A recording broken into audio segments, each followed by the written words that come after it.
Hello, grade 8 students. Here we move to the respiration part 2. So, in the last video, we discovered the different organs of the respiratory system. We listed the characteristics that favor the exchange of gases at the level of the alveoli. In this video, we are going to study the reactions between hemoglobin and the respiratory gases oxygen and carbon dioxide, and how to write the word and the chemical equations. Also, we will distinguish between the synthesis reaction and the assimilation one. Activity 4, transport of respiratory gases. In this slide, we're going to identify why do we have the color of the blood entering the lungs having dark red color, and why the blood leaving the lungs is bright red in color. The answer is simple. The blood entering the lungs is poor in oxygen. That's why it has the dark red color. While the blood leaving the lungs, it has bright red color since it's rich in oxygen. Why? Because at the level of the alveoli, the oxygen gas diffuses from the alveoli toward the blood, while CO2 diffuses from the blood toward the alveoli. So how are these gases transported by blood? We are going to identify this. We talk about the different constituents of the blood. We have plasma that represent about 55%. Plasma, mostly water, carries dissolved molecules and plasma proteins for clotting. Red blood cells, they transport oxygen and carbon dioxide. They are bound to hemoglobin. They contain no nucleus. They are called anucleated cells. They can't repair themselves, and their lifespan is about 120 days. White blood cells, they are the immune cells. They are the soldiers of the immune system. And red blood cells, as we said, they are anucleated cells. They have a role in transportation of the respiratory gases, oxygen, and carbon dioxide.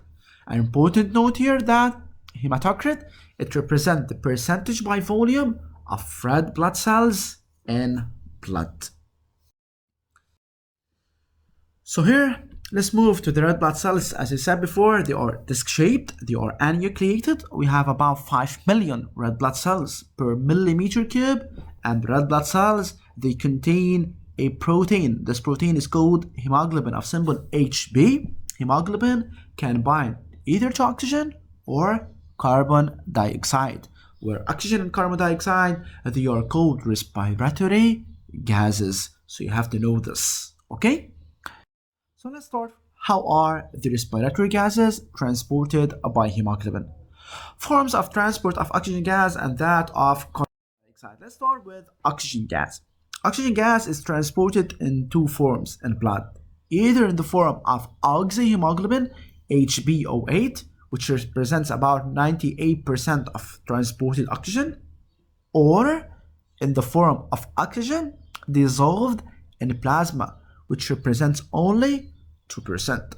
While the carbon dioxide is transported in three forms in blood. The first form is carbohemoglobin, HbCO2. It represents about the 20%. In the form of carbon dioxide dissolved in plasma, it represents only 10%, while the rest, which is 70%, in the form of bicarbonate dissolved in plasma. Let's start first with the reaction of oxygen with hemoglobin in blood. So in the medium that's rich in oxygen, we are talking here about the lungs. Hemoglobin will bind oxygen according to this following word equation. Oxygen plus hemoglobin will give oxyhemoglobin. But here we have 4. This 4 is for balancing the equation. So here, the chemical equation, you have to differentiate between the word and the chemical. If I ask the word, you have to write the word. If I ask the chemical, you have to write the chemical. 4 oxygen O2 plus hemoglobin gives HbO8, oxyhemoglobin. Here, the medium is rich in oxygen, rich in O2. While in the medium that's poor in O2, in the tissues, for example, oxyhemoglobin will dissociate to give oxygen and hemoglobin. So word equation, oxyhemoglobin will give 4 oxygen plus hemoglobin And the chemical equation, HbO8 will give 4O2 plus Hb. As you see here, in the medium rich and the medium poor, they are opposite to each other. This means that the reaction can occur in both directions, either to give oxyhemoglobin in the medium rich in oxygen, or to release oxygen in the medium that's poor in oxygen. So the overall reaction, or the general reaction between oxygen and hemoglobin, as you see here, we have two arrows. The first arrow moving in this direction in the medium rich in oxygen, while in the opposite direction in the medium poor in oxygen. So this reaction occurs in both directions. According to what? According to the availability of the oxygen. Whether we have richness in oxygen or we have medium poor in oxygen. So a word equation for oxygen plus hemoglobin can give oxyhemoglobin if the medium is rich in oxygen, while we can move in the opposite direction. Oxyhemoglobin can give hemoglobin plus oxygen if the medium is poor. So if we need oxygen, we need to dissociate oxyhemoglobin into oxygen and hemoglobin. Here the word equation, and this is the chemical 4O2 plus Hb. In the medium rich gives HbO8, while in the medium poor, HbO8 will dissociate to give oxygen and hemoglobin. So, as you see, this reaction can occur in both directions. So we call it a reversible reaction, as hemoglobin will bind oxygen in the medium rich in oxygen, and it will release oxygen in a medium that's poor in oxygen. So this reaction between oxygen and hemoglobin is called a reversible reaction, meaning that it's unstable reaction. Why? Because it can occur in both directions. In the medium rich in oxygen will give oxyhemoglobin, and in the medium poor in oxygen it will give oxygen. So moving to the reaction of carbon dioxide with hemoglobin in blood. Also, we have here word equation and chemical equation. Let's start with the medium that's rich in CO2, like tissues. Hemoglobin can bind carbon dioxide, can store carbon dioxide in the medium rich in the form of carbohemoglobin. So the word equation is carbon dioxide plus hemoglobin will give carbohemoglobin. The chemical equation is CO2 plus Hb will give HbCO2. Hb, it's hemoglobin, CO2, carbon dioxide. We call this carbohemoglobin. So the word equation in the medium that's rich, carbon dioxide plus hemoglobin. So carbon dioxide is going to be stored in the medium rich in the form of carbohemoglobin. While the chemical equation, CO2 plus Hb, carbon dioxide, CO2, hemoglobin Hb will give carbohemoglobin HbCO2. This is in the medium rich. While moving to the medium poor in CO2, in this case it's the lungs. So the lung, HbCO2 carbohemoglobin will dissociate and release CO2. So according to the word equation, carbohemoglobin will give carbon dioxide plus hemoglobin. Also, the chemical equation, carbohemoglobin HbCO2 will give carbon dioxide CO2 plus hemoglobin Hb. Let's have a look here. This is a similar case like the case of binding of carbon dioxide with hemoglobin. It's similar to that of binding of oxygen to hemoglobin in blood. So this reaction either can give carbohemoglobin or carbohemoglobin will dissociate to give carbon dioxide. So this means that this reaction can occur in both directions.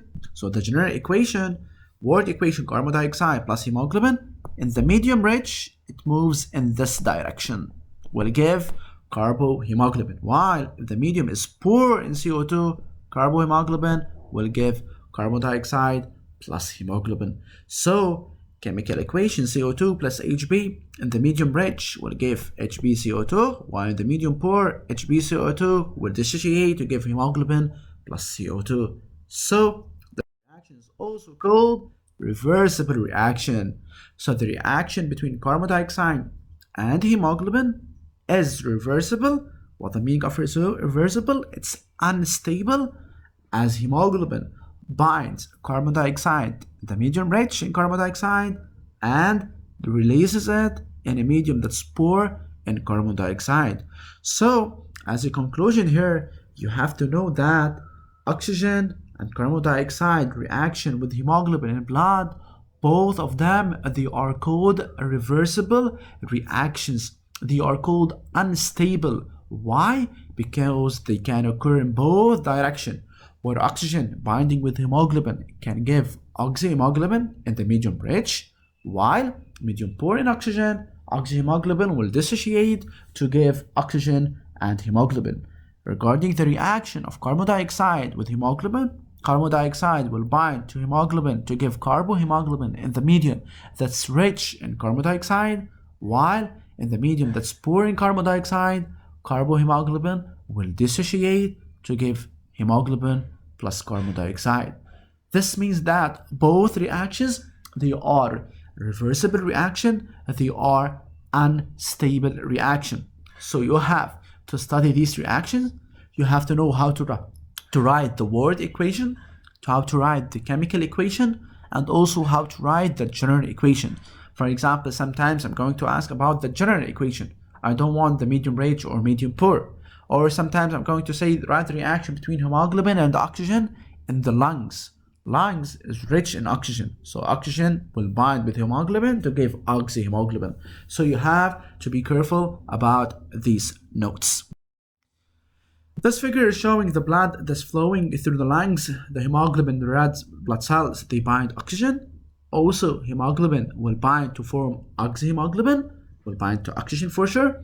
And the blood flows, the bast cells with very little oxygen in the form of oxyhemoglobin will break down and releases oxygen. Then oxygen diffuses into the cells of the body, and the hemoglobin and the red blood cells goes back to the lungs to pick more oxygen.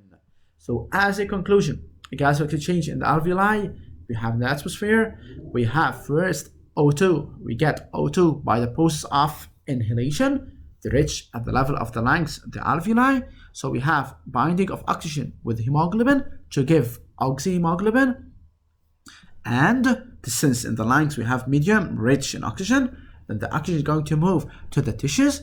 At the level of the tissues, we have CO2 free in plasma, or in the form of HCO3 minus bicarbonate or carbohemoglobin, and then we have the CO2 we're going to be released by the process of exhalation.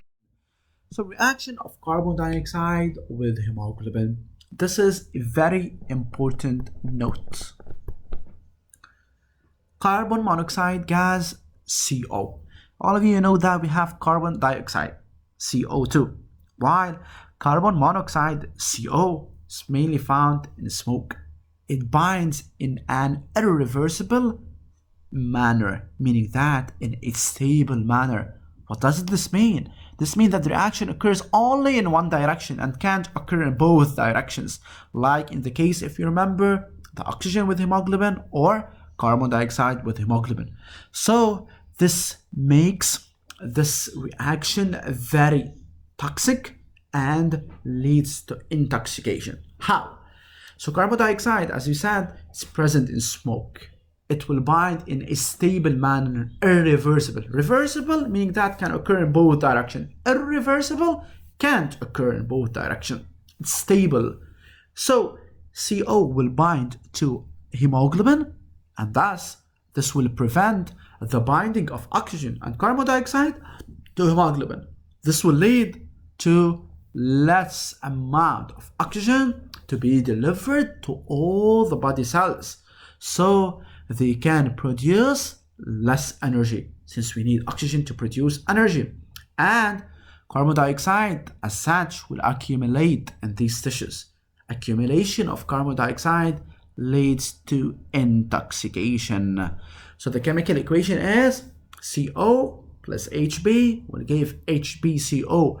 This is a stable reaction. It occurs only in this direction, and this explains the danger of smoking because of the presence of the carbon monoxide gas CO that binds in an irreversible manner, leading to the formation of HbCO and the accumulation of carbon dioxide, leading to intoxication and less amount of oxygen delivered, leading to less amount of energy. So compare the aspect of the blood entering the lungs to that leaving the lungs. Explain this change in color. So blood entering the lungs is dark red in color. Already we explained this. Then blood leaving them, which has bright red color. Why dark red? Because it's poor in oxygen. Why leaving it has a bright red? Because it's rich in oxygen. Since entering the lungs, blood is poor in oxygen, and to be more specific, poor in oxyhemoglobin. While blood leaving the lungs is rich in oxygen, we have high amount of oxyhemoglobin, bright red color. Compare the aspect of the blood entering the organs to that leaving the organs. Explain this change in color. So blood entering the organs is brighter red color than blood leaving, having dark red. Since entering the organs, blood is rich in oxygen. We have high amount of oxyhemoglobin, while blood leaving the organs is poor in oxygen, yet it's poor in oxyhemoglobin. So we have two types of blood circulation in the human body. We have the large circulation, it's called the general circulation, and we have the small circulation, it's called pulmonary circulation. Let's start with the small one. Pulmonary circulation. Pulmonary circulation is the circulation of blood between the lungs and the heart only. Between the heart and the lungs only. This is called the small circulation. Pulmonary, everything's related to the lungs. So it's between the heart and the lungs. What's the aim of this circulation? It aims to oxygenate blood and to get rid of CO2. Moving to the systemic circulation. Systemic circulation is the circulation of blood between the heart and all the body organs. That's why it's called systemic, all the body systems. It aims to transport oxygen and nutrients to the body cells and to drain away their carbon dioxide and waste. Pay attention, I repeat this. Pulmonary circulation is the small circulation. Pulmonary, lungs, so it's between the heart and the lungs. What's the aim of this type of circulation? It aims to oxygenate blood and to get rid of CO2. While the systemic circulation, it's called the general circulation, it's between the heart and all the body organs. It aims to transport oxygen and nutrients to the body cells and to drain away carbon dioxide waste. Also, we have two types of reactions in the body. We have something called oxidation reaction and something called assimilation or synthesis reactions. Oxidation reactions. They use oxygen and the nutrients, mainly glucose, to produce energy, and waste carbon dioxide and water vapor, they are released in this reaction. So they use oxygen and nutrients, mainly glucose, to produce energy, while waste carbon dioxide and the water vapor, they are released during this reaction. Assimilation is called the synthesis reaction. It uses the nutrients and energy to synthesize new organic molecules like proteins and carbohydrates and others. So assimilation, using nutrients and energy, they are used, they are the reactants to produce or synthesize new organic molecules. So proteins, carbohydrates, and others, they are the products. So I repeat it, oxidation reaction. It uses oxygen and the nutrients, mainly glucose, to produce energy, whereas water vapor, waste, and carbon dioxide, they are released during this reaction. Assimilation or synthesis, where it uses nutrients and energy to produce new organic molecules. Okay, study these notes very well, and hope this video will help you to understand the reactions that occur between oxygen and hemoglobin, between carbon dioxide and hemoglobin, and the very important note between carbon monoxide and hemoglobin, the different types of circulation, pulmonary circulation and systemic, and the different type of reaction, oxidation reactions and assimilation reactions. Study these notes and hope this video will help you. Thank you. Bye bye.